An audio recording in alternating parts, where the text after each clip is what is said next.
Greetings, Word Horde. We're here with an exciting option for you, a version of our podcast without any ads. That's right. No advertising interruptions, just the content you love, ready to go in your favorite podcast apps like Spotify and Apple Podcasts. It's another way to support the show, ensuring that we keep bringing you the word stories and language explorations that you love. Try it at waywardradio.org/ad-free. And it's affordable. For just a small subscription fee, you can enjoy Away with Words uninterrupted, except by us. Plus, it makes a great gift. Know somebody who loves language as much as you do? Give them the gift of words. Easy to sign up, easy to enjoy. It's the same Away with Words, just streamlined for your listening pleasure. Go to waywardradio.org/ad-free. Support us, support the show, and enjoy an ad-free listening experience. waywardradio.org/ad-free. Thank you. You're listening to Away with Words, the show about language and how we use it. I'm Grant Barrett. And I'm Martha Barnett. In 1994, a software engineer named Anu Garg started wordsmith.org, the popular website for language lovers. And this includes his immensely popular A Word a Day email, his anagram server, where you can go to test anagrams. And to celebrate the 25th anniversary of wordsmith.org, he conducted some worldwide contests with limericks and anagrams and pangrams. Now, you know what a pangram is. Yeah, pangrams. These are sentences that contain every letter of the alphabet, and they have to be grammatical. Right. So, for example, the famous one is the quick brown fox jumps over the lazy dog. But he asked people to write an original pangram that describes an event that happened in the last 25 years. So something from science or the arts or business or politics. And I happen to be one of the judges for that contest, and I am here to tell you the winner of the pangram contest. Let's hear it.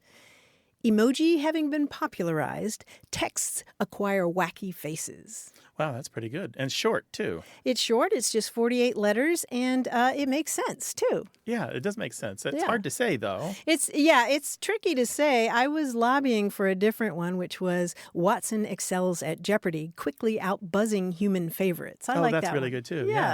Yeah, but I'm going to share some more of those later in the show. Outstanding. And, if you're a pangram coiner, if you're the kind of person who loves to mess around with words like this, we want your pangrams. 877-929-9673.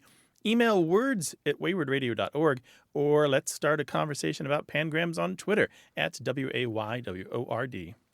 Hello, welcome to Away with Words. Hi, my name is David Baker. I'm calling from Seeger High School in rural Warren County, Indiana. Well, welcome to the show, David. We are glad to have you. What's up? I was attending a funeral for my grandmother in February, and my family I've known them, I'm almost 50, and I've known them for so long, and they've used a lot of terms, but there was a term they used, and I've never heard it before, and I've never heard it anywhere else, and I'm very curious if you can tell me about it, anything else about it. The story was being told about that we're celebrating my grandmother's life and telling stories, and a gentleman in the story early on had walked into a church service and was being disruptive. The term they used was, he said he was swarping down the aisle. Apparently he had been drinking and was causing a ruckus. And the word swarp, SWORPING, the G is optional, swarping down the aisle. And I just never heard it before and wondered if there was any kind of context you could help me with.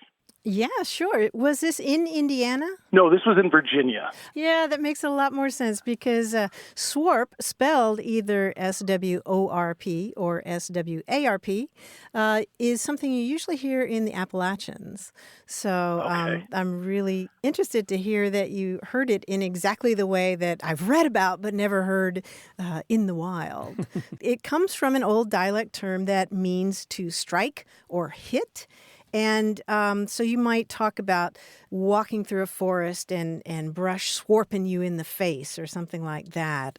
And it can also be used to mean to move something in a sweeping motion, like whisking a biscuit through some honey or something on a plate. Or, somebody's dress was swarping the floor. It also means, besides to move in sort of a wriggling or staggering, weaving kind of way, it's sometimes used specifically to refer to somebody who's under the influence of alcohol. And engaging in noisy behavior where their arms are all flapping around or their legs are, or something like that. So that makes perfect sense that this person was, what was he, swarping down the aisle? Swarping down the aisle, and she also used it. They told a story and specifically quoted my grandmother saying they were driving down a mountain at one point in the winter. It was very icy. She said, we were just a sliding and a swarping all down the mountain. I love it. Love it. Yeah, that fits perfectly with the idea of swarping, meaning to move erratically. Right. Yeah. Oh, that's fantastic. Oh, thank you so much. That's amazing. I appreciate that. All right. Take care, David. Bye. 877-929-9673. Hello, you have a way with words. Hi, this is James Bell. I'm calling from Trabuco Canyon, California. Welcome. What can we do for you, James? I had a question that was, how would you spell a letter, and if it's possible?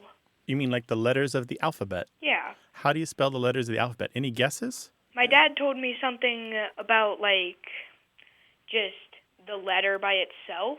Sometimes, yeah. I was wondering if there was, a proper way to spell, the letter J. Uh-huh. That's a good question, and I think it's something that most people don't think about, but the answer is yes. Yeah, all of our letters, as far as I know, have at least one way to spell them. Some of them have more than one. So J is spelled like the bird, J-A-Y. Words like H are even more interesting to me. Do you know how to spell H? I do not. It's A-I-T-C-H, at least in this country, in the United States, where we don't pronounce it as H. Some parts of the world, they say H, so they spell it H-I-T-C-H. And then, so every letter's got a way to spell it. So your name is James, so James is J-A-Y, and A is usually either just the letter A or A-Y-E, although that's pronounced I. M is E-M, E is E-E, usually, or sometimes just the letter E, and then S is E-S-S, James.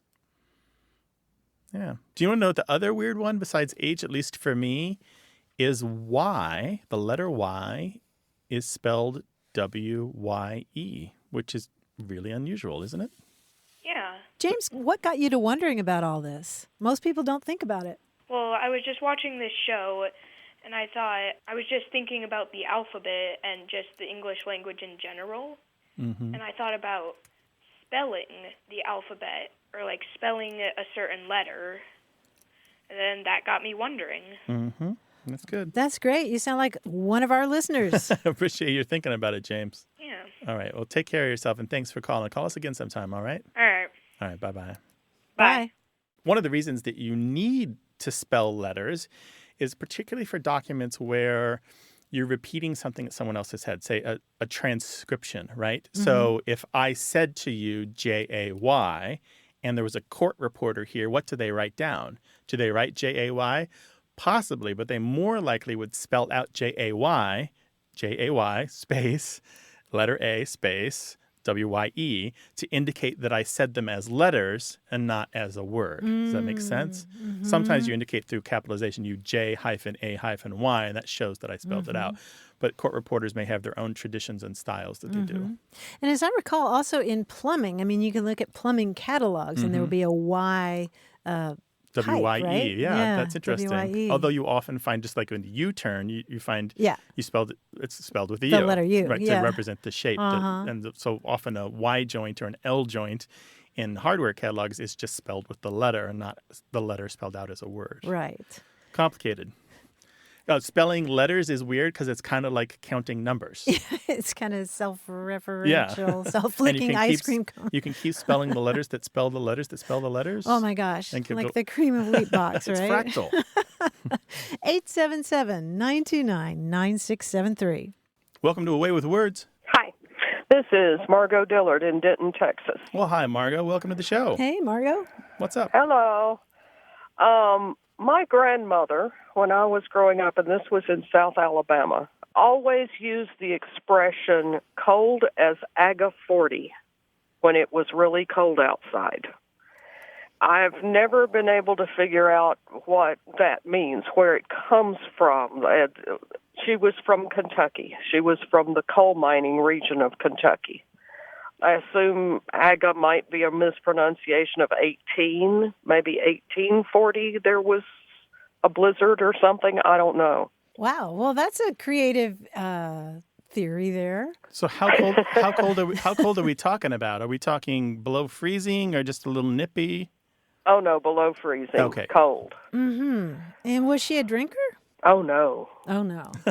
Okay. Well, I tell you, the reason I ask is because to me, this sounds like the term Aggie 40, which is an old expression that refers to a really strong drink. It's Aggie 40 or Acker Fortis or Ackie Fortis or Agger 40. And the common thread among all these terms, which are used primarily in the South or have been in the past, is that they come from the Latin aqua fortis, which means strong water. And for that reason, aqua fortis morphed into Aggie 40, meaning a really strong drink. And aqua fortis actually comes from Latin terms that literally means strong water, but the name refers to nitric acid, which is something that's used in explosives and fertilizer and dyes. But since at least the mid-19th century, Aggie 40 has referred to a strong drink. But why would that be cold? That's a good question, unless it has to do with the extreme nature of it, like a really strong drink. Or... Right. It's very bracing when you take a really strong drink, right? It's kind of hard to, it's like inhaling ice cold air. You said it's used in explosives. This stuff that's called aqua fortis originally. Nitric acid is. Yeah. Could it have had anything to do with coal mining? Maybe. Her grandfather owned a coal mine. Maybe. Huh. It was also sometimes used in cosmetics, creams in small doses. And if you put aqua fortis or nitric acid on your skin, it burns a little bit, and maybe that reminded somebody of frostbite or super cold fingers. I don't know. That could be, but my guess is that it has to do with a really strong drink, the idea of a really strong drink. But, something that just kind of knocks you back. You knock it back, and it knocks you back, right? Yeah. Well, and it's probably something she picked up growing up in Kentucky. Oh, that could Because I never heard it from anyone else in her age group. It was kind of her expression, but she was originally from Kentucky and grew up in a coal mining company town. Eastern Kentucky then, huh? I guess, somewhere near Corbin. Oh, yeah. Well, you know what? You're the first person to ever call us or write us about this. As far as I can remember, It's never been all that common, and it seems to have faded away, and it probably could be considered archaic or at least old-fashioned at this point. So it's a rare one. Margot, that's all we know about that, but if we come across more, we'll send it along, all right? Okay. Well, thank you. Thank you. Okay, Take care thanks, now. Margot. Bye-bye. Bye-bye. Bye-bye. So just to recap, Aggie 40 is a corruption of aqua fortis. Aqua fortis is another name for nitric acid, but Aggie 40 referred to strong drinks often in the American South. Right. Okay. Yeah. I could see that being applied to cold. Yeah, because cold as, the number of things that follow as in all these different expressions that we have, it's, thousands of things come after as cold as when you look at American folklore. 877-929-9673.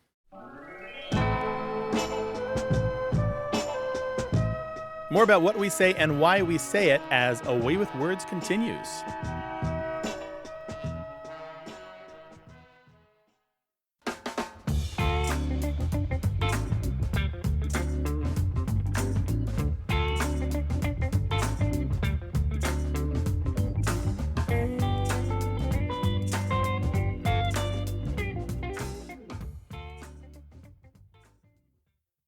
Got a minute? We need your help. Head over to gum.fm/words and share your thoughts in our quick survey. Your feedback matters. It's the backbone of our show's success. Thanks for making our show even more successful. That's gum.fm/WORDS. Thank you. You're listening to A Way with Words, the show about language and how we use it. I'm Martha Barnett. And I'm Grant Baird, and we're joined by John Chinesky, our quiz guy in New York City. Hi, John. Hi, Grant. Hi, Martha. Hi, John. Now, it's a pretty well-known trivia chestnut that Walt Disney considered many, many more names for Snow White's Seven Dwarfs. Did you know that? No, really? No? Is this conceit or is this truth? No, this is absolute. No, that's absolutely true. They have notes. I Okay. kid you not. The list includes names like Nifty, Dirty, goopy, wheezy, and chesty. There's about 40 of them. Wow. Now, I don't even want to think about what a dwarf named Goopy would be like. Goopy. Walt wanted the dwarfs' personalities to match their names, like Grumpy and Happy. And looking at the list, I can see why most of these didn't make the cut. But then why stop at 7? I think Disney stopped too soon and neglected to add wordplay into the mix. For example, what about a dwarf who's very pious and contemplative, maybe one that took a vow of poverty and or silence? What would his name be? Monkey? I don't know. Yeah, monkey. Right, monkey. Dopey is silent. Maybe he's monkey. I don't know. As you can see, the name also means something else. So if you can't guess the dwarf names from the following clues, I can tell you what all else it could mean. Gotcha. Got it? All right. Okay. Now, unlike Snow White's dwarfs, none of our dwarf names are actually adjectives. Now, we never found out the dwarf's background, so maybe there could have been one from Southeast Europe, maybe one from around Ankara or Istanbul. Turkey. Turkey, right. Was very likely partial to large birds, or maybe he had a fleshy wattle, perhaps? Yeah. Now, we know the dwarfs were miners, but who's to say they couldn't have other jobs? Maybe one of them was an agent who would post money so that someone in pretrial detention could be released in exchange for a fee.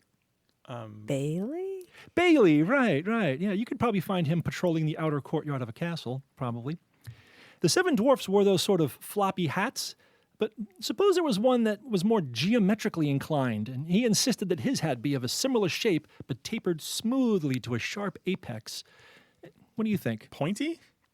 No, not pointy. How about teepee? Not teepee, but all these are pretty good, yeah. It's the kind of headwear you might associate with someone who would be called dopey. Coney? Coney, Oh, yes. Coney. Oh. Yes, exactly. He may have been partial to rabbits or a seaside amusement park in Brooklyn. Yeah, okay, we're up to speed now. Good. Oh, and while Doc was very smart, and even Dopey still had a degree in geology, there must have been at least one dwarf who didn't make the grade. Maybe our dwarf failed the test. Flunky? Flunky, yes. Oh, Flunky. Of course, that would force him to act as a henchman for more accomplished dwarfs. There we go. Similarly, one of our dwarfs could have been a stevedore or a longshoreman and distinguished himself by the tool of his trade, a piece of metal with a handle. Forklifty. No. I'm thinking a little more old-fashioned than forklifty. Crowbar-y. Lever-y. No, it's a curved piece of metal with a handle. Hooky, that's him, yes. Oh. Unlike Flunky, instead of failing, this guy just never showed up. Those are our dwarfs, guys, and that's pretty good. Well, thanks for the quiz, John. We really Thanks, appreciate it. John. We'll talk to you next week. My pleasure. Talk to you then. More about language on the way, 877-929-9673. Email words@waywordradio.org and talk to us on Twitter at WAYWORD.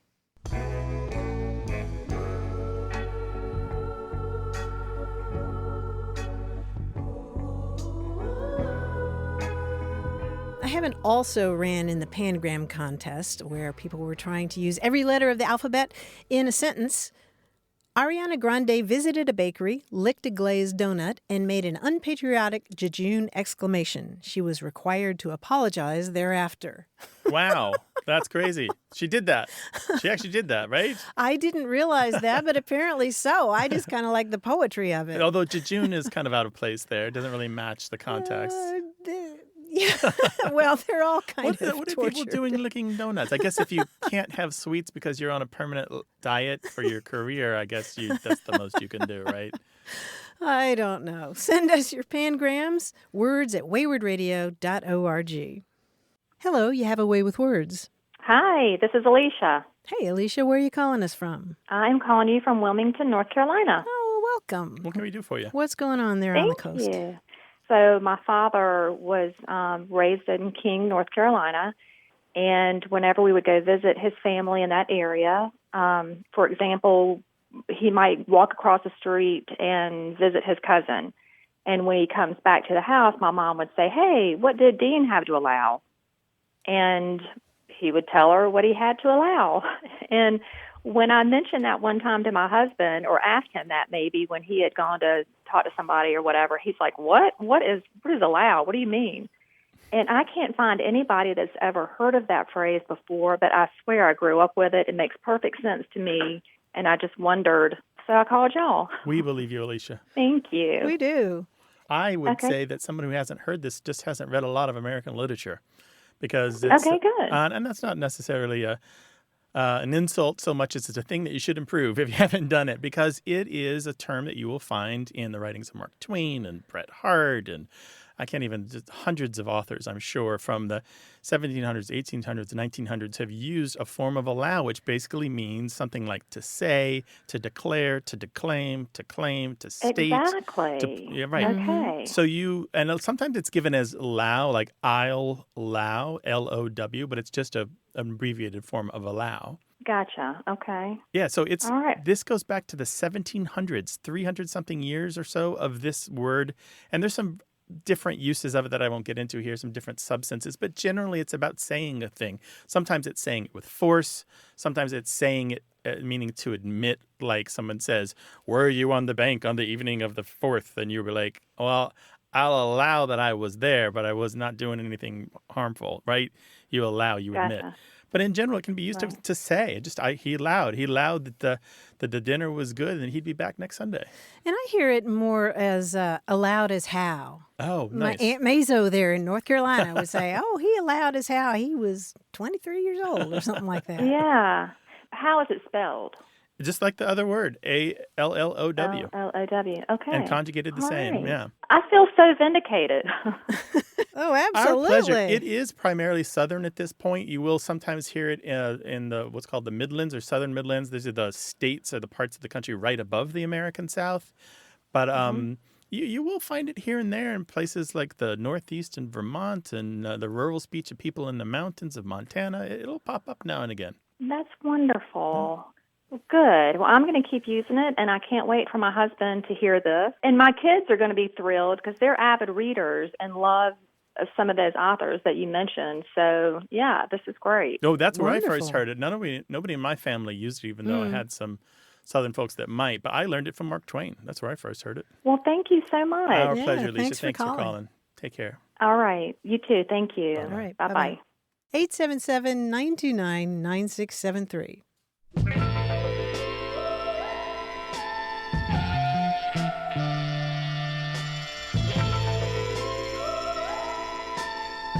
Following up on our conversation about cursive handwriting, we heard from Rachel Redju in Newport News, Virginia. And she writes, I was curious how many millennials or Gen Z people weighed in on your argument about the need to learn cursive in school. I'm 23 and I learned cursive in 3rd grade and have never used it since. My mom uses cursive and I can't read it because it is handwriting versus standard typed cursive, which I can still read. Additionally, when I was studying in Japan, the English teacher asked me to write my name in cursive because she was demonstrating the need to learn cursive, at the very least so we can sign our name. But the reality is, most people scribble their name or use a mix of cursive and print anymore. And truth be told, I couldn't write my whole name in cursive because I didn't remember all the letters. My son who is now 12, learned only his name in cursive and nothing else. And he can write it very laboriously on if he gets a check from grandma for his birthday, he can write his name on the back of that. Yeah. But he had no need, very much a Gen Zer, I guess, no need for cursive. He just doesn't need it. Wow. Well, it's fascinating to see all these responses. But the truth is, you don't actually have to have your cursive for signatures. Anything can be in signature. You can make a little picture of a house. You can use block letters. You can use an X. That all counts as a signature as long as it's consistent and as long as it means you. Is that right? It's I can true. just draw a picture? Absolutely. Well, how do you think people who use pictogram-based languages do it? I guess they use It's not really pictures, pictograms. but they don't use cursive, right? People who sign things in Chinese or Japanese or Korean don't use cursive. They just write them the same way they would anywhere else. I'm picturing my new signature right now. 877-929-9673. Hello, you have a way with words. Hi, this is Patrick from beautiful Bolton Landing on Lake George in the Adirondack Park in upstate New York. Oh, my goodness. You sound like you're in a very lovely place. I am. I recently had the pleasure of visiting America's only plastic kazoo factory. It's in Beaufort, South Carolina. I think that's how they pronounce it. Yeah? Beaufort, South Carolina. Wow. And it was lovely. They had a little museum. They had a factory tour, a little gift shop. It was a lovely afternoon. But they had a little documentary film before the tour started. And they kind of just glossed over where the word kazoo even came from. So I talked to the tour guide after the tour, and I said, nobody knows where kazoo came from? And she goes, no, we don't know, and no one knows. And I was just a little surprised by that. And I was like, you know what? I'm going to find out where kazoo came from, because I have some friends that are going to help me out. No pressure or anything. Sit down, Patrick. I've got some bad news. Nobody knows. Nobody knows? Nobody knows. Really? No, there's guesses, there's theories, there's surmise. It's all rubbish. It should be ignored. Nobody really knows. We know when the kazoo first appeared. We know that sometimes it was called the gazoo with a G instead of a K. We know that there was another instrument that preceded it that was very similar. Instead of played straight out of the mouth like you smoke a cigar, it was played to the side like a flute. This was called a eunuch flute or a merlitone, a very similar instrument. It sounded very much the same, and that's from much older than that. And we also know that there are a bunch of slang words from the 1800s about the time that the kazoo appears that sound a lot like that word, including gazook, gazabo, gazebo, and gazoo. And they all just kind of mean dumb person or stupid person. And it's possible when you blow a kazoo that you sound dumb. Well, it does kind of have a little onomatopoeia going on there, right? I mean, the word sounds like kazoo, you know. Mm-hmm. That's what all the dictionaries that I can find say. They basically suggest. They don't say for sure, but they suggest that it's onomatopoeic.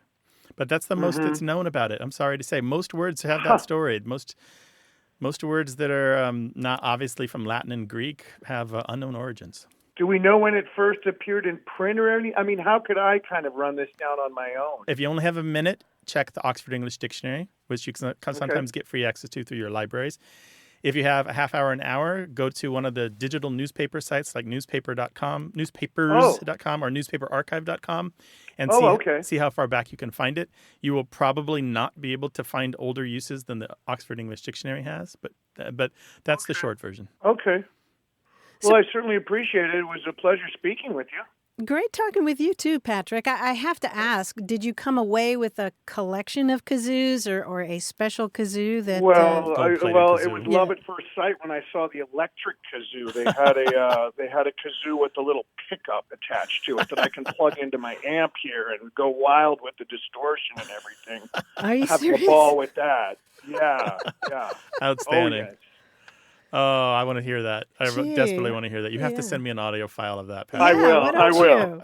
Please do. Yeah, that would be I great. will. Thank you, Patrick. I had no idea. A kazoo with a pickup. Who knew?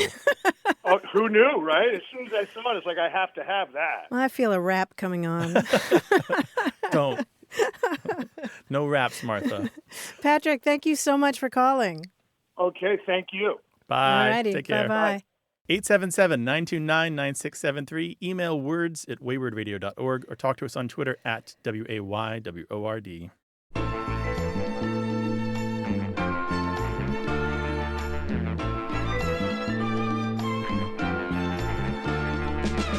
I was talking earlier about judging a pangram contest where people submitted sentences that had every letter of the alphabet, and here was one that I really, really wanted to win. A quivering butterfly wing conjures a zephyr that expands to a storm. Wow, that's Isn't that beautiful. That's a poem in itself. I know, but How you nice know is that? what? It doesn't qualify. Here's the sad part. It lacks a K. Oh, did they not realize that when they sent it on? I guess not. And can you imagine being so proud of a quivering butterfly wing conjures a zephyr that expands to a storm? How about an inky storm or something like that? Yeah, an inky storm or a storm. Okay? Question mark. 877-929-9673. Hello, you have a way with words. Hi, my name is Robert, and I'm calling from Hamlin, West Virginia. Hello, Robert. Welcome to the show. We're glad to have you here. What's going on? Well, I have a question about a word that I used to hear a lot when I was further down south. I live in West Virginia, but I used to travel full-time with a gospel quartet that was based in Alabama. And I was the only guy that was not from Alabama or Georgia in the group.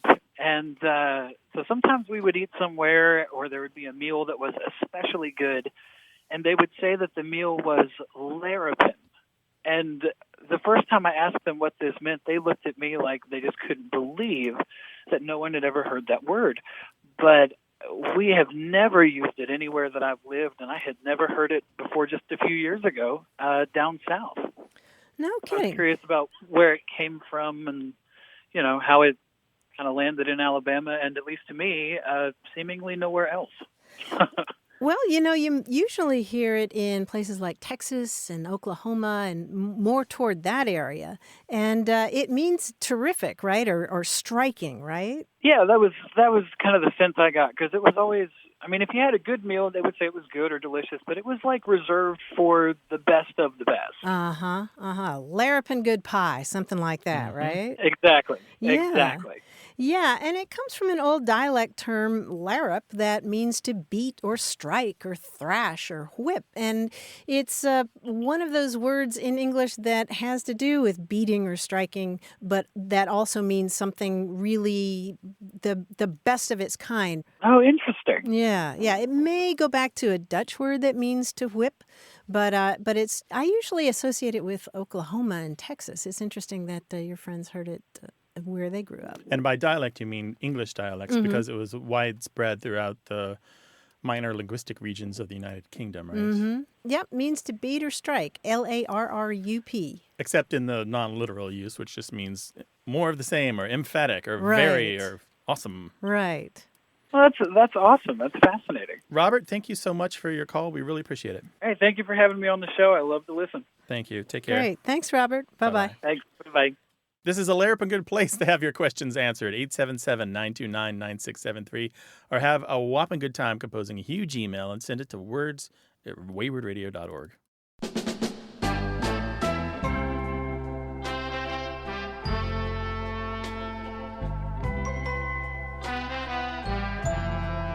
Here is another pangram that I really liked that has a scientific bent. In the Kuiper Belt, Pluto is judged as dwarf planet, vexing the status quo by making size count. Wow, yeah, that's pretty good. Yeah, it makes sense. It's a long one, though. Yeah, That's part of the How problem. many letters is that? 73. 73. You wanted to be brief. Yeah, but I like it. Pangrams are pretty cool. What's the shortest one you know? Do you know? Just the alphabet song? Yeah, that's just 26, right? Well, there's an and in there at the end, and Z or NZ. 877-929-9673.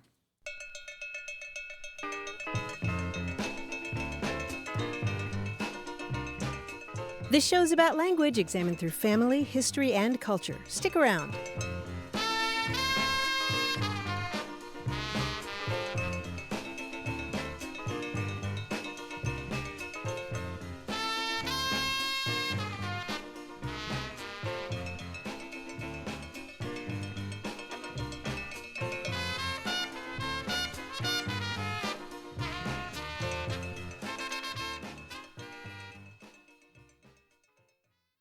Hey, we've got something special for those of you who love our show but could do without the ads. That's right. Imagine a way with words, the same engaging conversations, the same deep dives into language without advertising interruptions. We're talking about our ad-free podcast feed. It's sleek, clean, and it's just for our supporters. It's at waywardradio.org/ad-free. It's inexpensive, easy to sign up for, and works with all major podcast apps like Apple Podcasts and Spotify. It's an affordable way to support the show and get a seamless listening experience. And if you're feeling generous, why not give a subscription to another Away with Words fan? That's waywardradio.org/ad-free. Sign up today. Your support means the world. waywardradio.org/ad-free. Thank you. You're listening to Away with Words, the show about language and how we use it. I'm Grant Barrett. And I'm Martha Barnett. I just learned a slang term from the world of theater. It's billboarding. Do you know this term, billboarding? No. When an actor billboards a word, it means he or she gives that word a special prominence. And you'll find that really good Shakespearean actors do just that when they deliver their lines. They billboard the names of people and places, especially if they're the first person in the play to say that name. They're trained to set that word apart, to give it just a little extra. I learned that and many, many, many more things from the new edition of a book called Thinking Shakespeare. It's by Barry Edelstein, and he's the artistic director of the Old Globe Theater here in San Diego. And the book is based on his distinguished 30-year career as a stage director and producer. Thinking Shakespeare is a working guide for actors and directors, but really it's a great book for anybody who wants to have a better appreciation for the work of the bard. Edelstein taught for years at Juilliard and the Public Theater in New York, and he's the best kind of educator because his book is really joyous. You know, that favorite teacher, that favorite professor you had, and you just wish you could go out for a long dinner with them and have them tell you all the reasons they love their subject so much and tell you little background information. He offers lots of funny asides and allusions, and he provides these useful paraphrases of what's going on in a scene. And he sets up the passages by reminding lay readers what's going on, so it's not like you come to the passages cold. And it's just so much fun reading about how he teaches actors to wring out all the juice from a single line in Shakespeare. And the way they do that is they really dig into the words. He talks about how, the spectacle is fun in a play and the action is interesting, but you can get that from HBO. What we go to Shakespeare for is the language, is the words. And he's forever urging actors to ask themselves, why is this character using this particular word right now? And the answers are thrilling, even if you never set foot on the stage. So that book is Thinking Shakespeare by Barry Edelstein. Well billboarded. Thank you. We'd love to talk to you about Shakespearean words or plays or how to perform language well. 877-929-9673. Email words@waywardradio.org or talk to us on Twitter at WAYWORD. Hi there. You have a way with words. Hi, my name is Tatiana Hemrich, and I'm calling from San Antonio, Texas. Welcome, Tatiana. What can we do for you? So I'm kind of curious. It's come up more recently, this thing that I have said, I think, my whole life. I'm originally from D.C., where it didn't seem to cause too many confused looks, but here in San Antonio, I really get what is wrong with this person? So the phrase that I'm referring to is hairy eyeball. And so I usually use it in terms of that person's giving me the hairy eyeball, and it could be either I'm doing something they think is unusual, or maybe someone is just questioning what I'm doing, or they're just giving me like the New York once-over, but just, with the hairy eyeball expression. So hairy eyeball, thank you for doing the Johnny Appleseed work of spreading it throughout Texas. That's important. But it's been around since at least the 1960s. And what's interesting to me is that the first use that we know of in print was by Carol Burnett. She was very young. She was kind of early on in her career. And she'd established herself and had a name. And she was being talked to by a gossip columnist. And she was talking about not understanding the slang of her younger sister, who was 16. And she quotes her younger sister as saying, "He gave me the hairy eyeball. That meant he liked her." So the hairy eyeball, at least to Carol Burnett, meant something different. It's possible, since the whole premise of this is that Carol doesn't understand her younger sister's slang, that Carol got it wrong accidentally or got it wrong on purpose. We don't really know. But now it does mean that you're squinty-eyed at somebody. And just imagine your eyelashes kind of occluding your eyeball. They're kind of in the way. The hairy eyeball is a lot of eyelash and very little eyeball, right? Squinting suspiciously at somebody. It pops up here and there in literature and newspapers. It's never been all that common. It's kind of I would call it performance slang. You use it in a knowing way because it's so evocative. It's not It's not throwaway slang that just is kind of casually unremarked upon. If someone says the hairy eyeball, people notice. So the hair in this case is the eyelashes. Yeah, it's the eyelashes. Yeah, although the idea of a hairy eyeball seems really gross. I know. The first time I heard it, I thought. And I think that's why I would get the questioning looks, like hairy eyeball. I never even thought about the actual eyelashes. You would get the hairy eyeball for using the term hairy eyeball. There are a ton of eyeball-related terms like this in cultures around the world. I'm thinking of the way that gestures. People pull their lower eyelid down. I believe we've talked about that before. Buckeye. The buckeye. And there's also the stink eye, which I believe originates in Hawaii, which is very similar to the hairy eyeball. You give someone the stink eye, you're showing them your displeasure with a sharp look. Very interesting. I like the Carol Burnett reference. I am a fan of hers and used to watch her, when I was younger. So right, and she has eyelashes that go on for days. So I love picturing her now. Now that you've brought this to our attention, Tatiana, thank you so much for calling. Thank you very much. No, thank you so much. Bye-bye. It's been quite a pleasure. Thank you. Take care. All righty. Yeah, bye-bye. Carol was 27 when she was quoted in this newspaper Oh, article. my. So she had yet to reach her heyday, but she was well on her way. She established herself early and had a reputation as the wild comedian who'd do anything just to get a great laugh. Oh, I know. So now I'm going to stop thinking about her earlobes and start thinking about her eyelashes. Very good. 877-929-9673. Email words@waywardradio.org. And you can talk to us on Twitter at WAYWORD.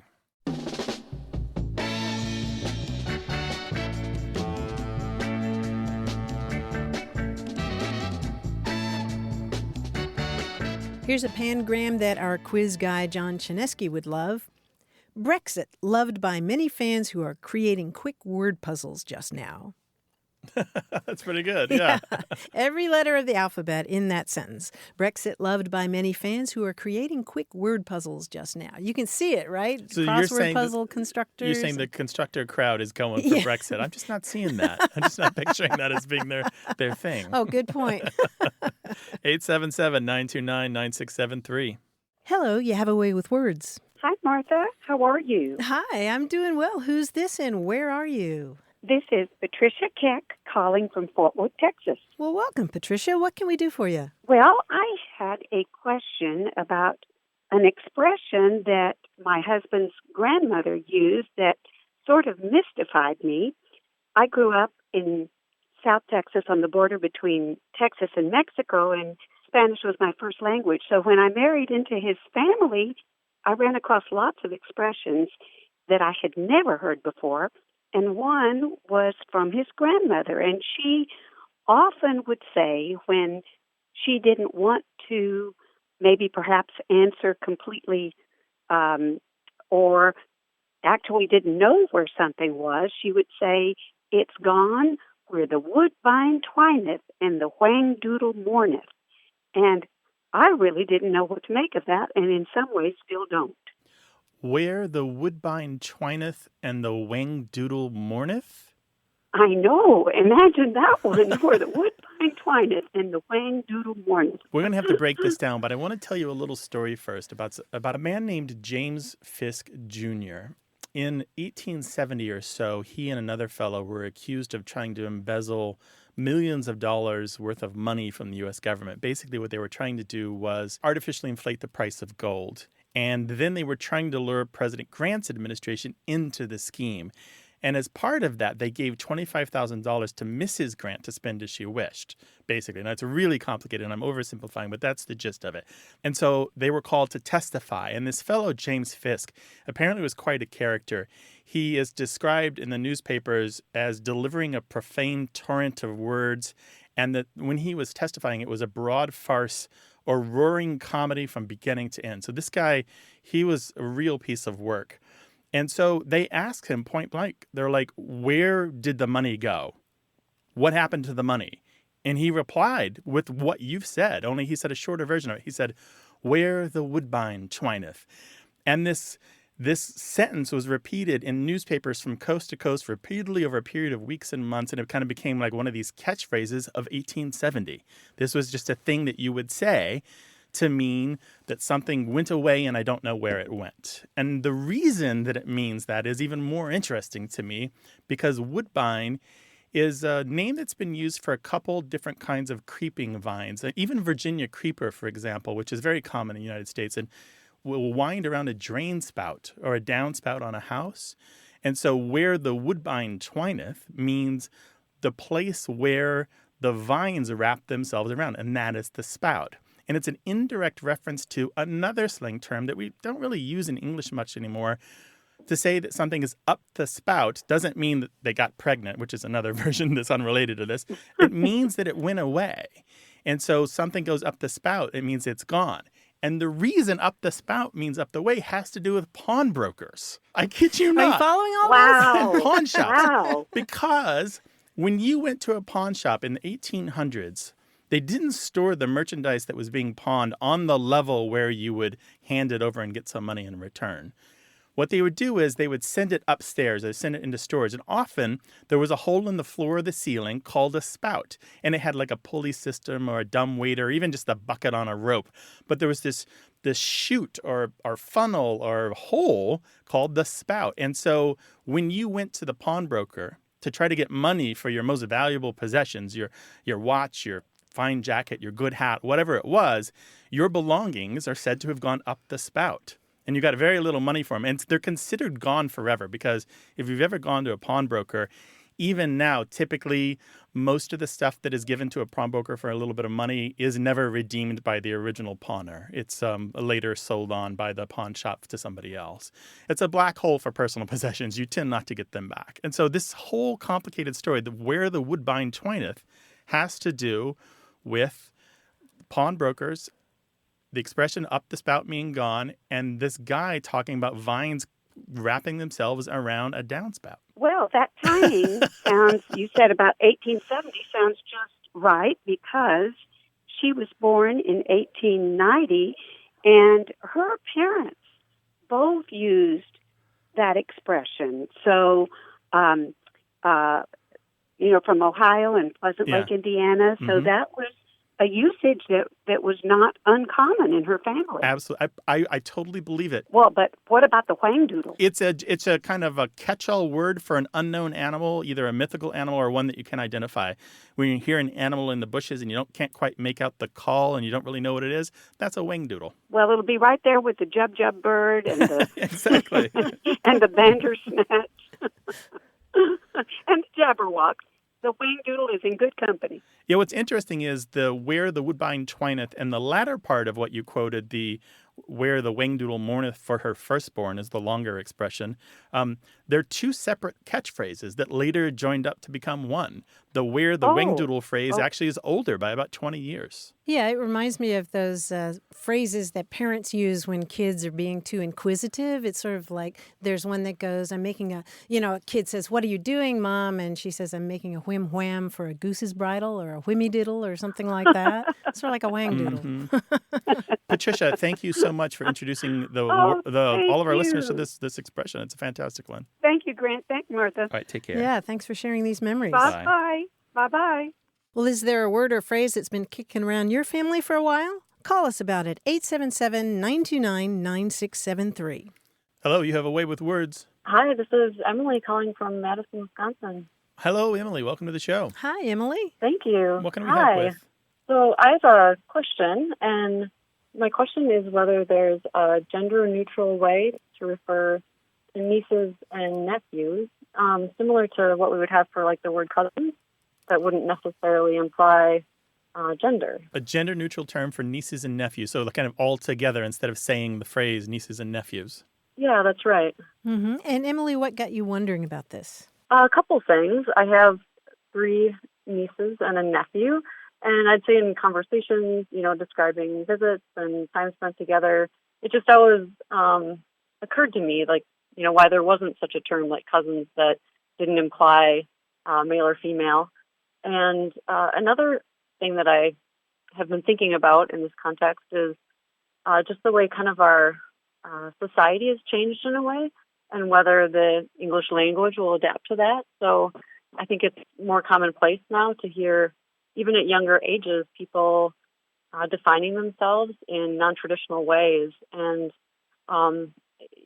being more commonplace maybe to define yourself as transgender or gender nonconforming. And if we have just certain definitions in the English language for male and female, is there a way for kind of our language to adapt to what is becoming like a changing societal norm, I guess. I understand everything you're saying and agree with your description of the direction of the language, but this pursuit of one word to describe nieces and nephews together precedes the current movements of gender identity in the English language. It's 50 or 60 years old, maybe even older than that. I mean, I have citations from the 1940s of people proposing words for it. Yeah, and it's been this sort of, not exactly a hole in the language or a barely patched hole in the language for the last 50 or 60 years. But I've always, as an English speaker, been a little bit envious of other languages that have more specific terms for familial relationships. The one that was proposed in 50 or 60 years ago that you sometimes hear in discussions like this is the term Niblings, which is sort of a combination of niece and nephew and sibling, but it's not really that satisfactory. Oh, Niblings, for me, was the best one of all the ones that have been proposed that I know you about. think? Yeah. Yeah. Because Nieflings is commonly proposed. Yeah, I like Nieflings. And Niblings, there's that B from sibling again. Cuzzlings, meh. Nafeses. Nafisa. No, I don't like that one. And niece-fews. No, I like Nieflings. I think it just sounds cute. My little Nieflings. But I'm sort of envious that in German you have Geschwisterkind. Oh, wow.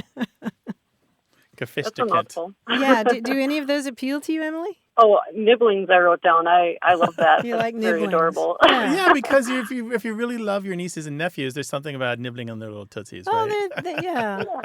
Yeah. There's something about the long E in Nieflings that I really like. So a lot of these have been proposed. None of them have caught on, unfortunately. Who knows? Maybe one day they'll catch on. Certainly, it's much discussed, and usually when something is discussed, something is resolved. We'll find out, I guess, in 50 or 60 years, maybe 100. Well, maybe if I start using it, it can catch on a bit. There we go. Exactly. So stay tuned. Thanks for your call, Emily. All right. Take care. Thank you so much. All righty. Bye-bye. All right. Bye-bye. Foreign languages seem to have solved this. We got an email a while back from Ole Christian Rudstaten, and he says here in Norway we have the two words, I'm going to mispronounce these, pardon me, onkelunger and tantelunger, which basically mean uncle kids and aunt kids, because the gender is based on your gender, not the kid's gender. So you describe them as right. So it's like, about the relationship to you through another person. Right. It's like more and farfar in Swedish. Which I love. More and farfar, the best names ever, right? So that's mother's mother and father's mother, right? Yeah. He says they also have Norwegian words for niece and nephew, of course. And the word cousin is søskenbarn, which basically means siblings, children. Pretty cool, right? Nice. Yeah. Thanks for that email, Ole Rudstaten. We also welcome your emails about anything that you hear on the show, or if you've got something you want us to talk about. words@waywardradio.org. Thanks to senior producer Stephanie Levine, director Colin Tedeschi, editor Tim Felton, and production assistant Tamar Wittenberg. You can send us a message, subscribe to the podcast, get the newsletter, or catch up on hundreds of past episodes at waywardradio.org. Our toll-free line is always open in the U.S. and Canada, 877-929-9673. Or send us your thoughts to words@waywardradio.org. A Way with Words is an independent production of Wayward Inc., a nonprofit supported by listeners and organizations who are changing the way the world talks about language. We're coming to you from the Recording Arts Center at Studio West in San Diego, California. Thanks for listening. I'm Grant Barrett. And I'm Martha Barnett. Until next time, goodbye. Bye.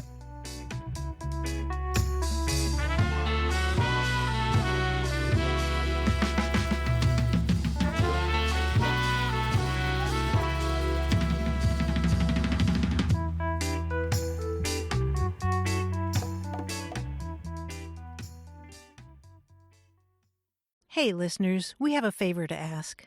We'd love for you to fill out our listener survey at gum.fm/words. Your feedback is crucial. It's quick, and it helps us make our show even better. It shapes our show, helps us plan, and ensures we're bringing you the content you love. That's gum.fm/WORDS. Thanks for being a part of what we do. Thank you.